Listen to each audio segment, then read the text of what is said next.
Um, I was trying to think of where the opportunities this is in early '99, where the opportunities remained in the internet. And it seemed to me that there hadn't been a lot of innovation in the financial services sector.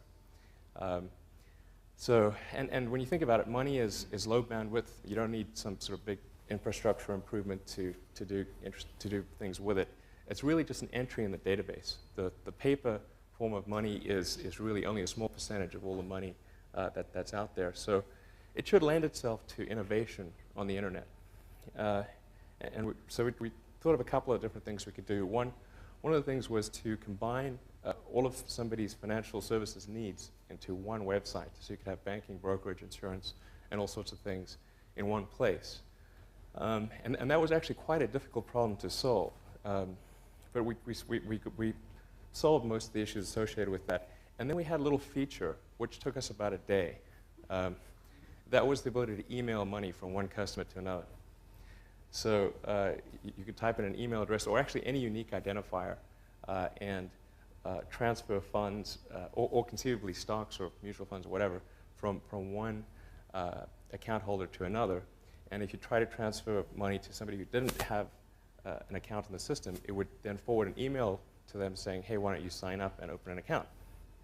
So, and whenever we demonstrate these two sets of features, we'd say, well, this is a feature that took us a lot of effort to do, and look how you can see your bank statement and your mutual funds and your insurance and all that. It's all on one page, and look how convenient that is, and people go, well, ho-hum.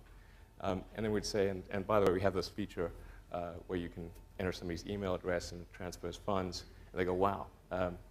So we we're like, okay.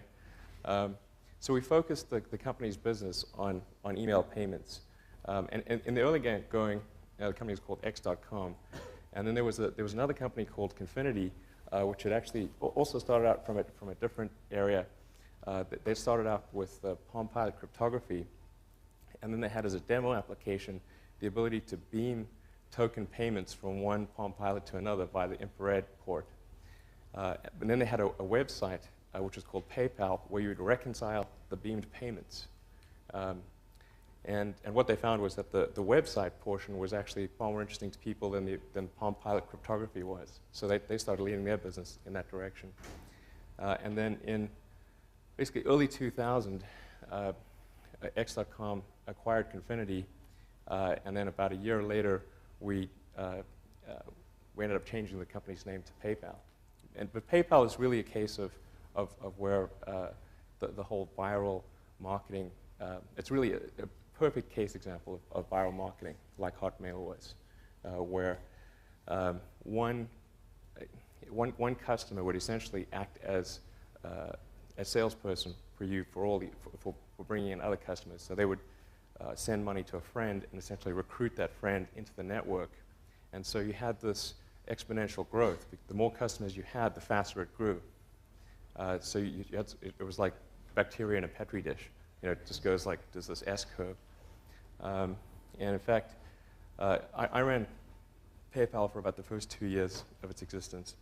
And we launched after year 1, and by the end of year 2, we had 1 million customers. So it gives you an example, it gives you a sense for how fast things grow in that scenario. And we didn't have a sales force. We actually didn't have a VP of sales. We didn't have a VP of marketing. And we didn't spend any money on advertising. About February of last year, for those, some of you are probably following it, in February of last year, PayPal went public. And I think we were the only internet company to go public in the first part of last year. It went off reasonably well. Although I think we had more SEC rewrites than any company I can imagine. I think we set a record on SEC rewrites. This was right around the Enron time and when there was all sorts of corporate scandals, so they put us through the ringer.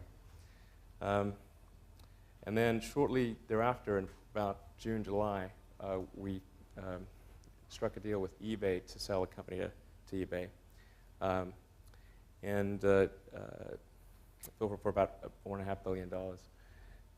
But that was when eBay's stock price was about $55, and they hadn't split. So I guess in today's dollars, we were about $3 billion. So that worked out pretty well.